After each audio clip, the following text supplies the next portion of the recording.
Bonjour et bienvenue au résumé de l'actualité nationale et internationale. Nous allons commencer par l'actualité nationale.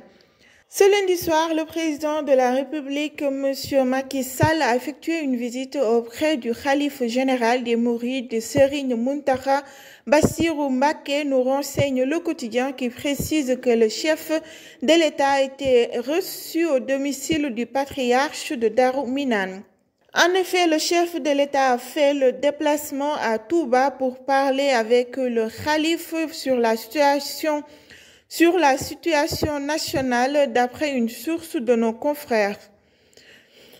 Une rencontre qui intervient dans un contexte où le Sénégal traverse une période particulièrement délicate avec de violentes manifestations qui ont déjà causé la mort de 16 personnes, des incendies et des saccages à la suite du verdict du procès opposant Adji Sarr à Ousmane Sonko où ce dernier est condamné à 2 ans de prison ferme.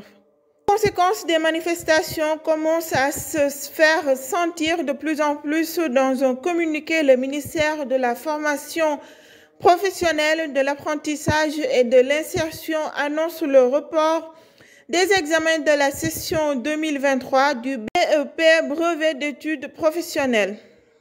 La 18e édition des corridors, initialement prévue ce samedi, est reportée à une date ultérieure en raison des violentes manifestations survenues récemment à Dakar et dans les régions.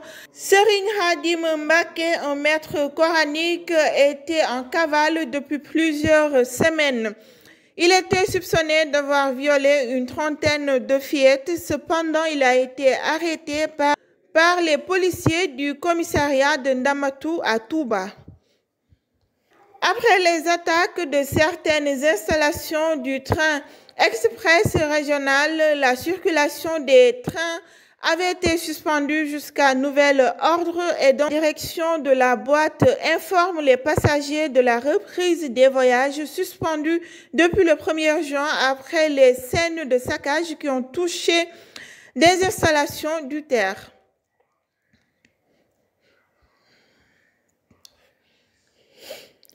Toujours avec l'actualité nationale, pour des mesures de sécurité, les cours privés étaient suspendus suite au verdict du procès Sonko et de Adji Sarr.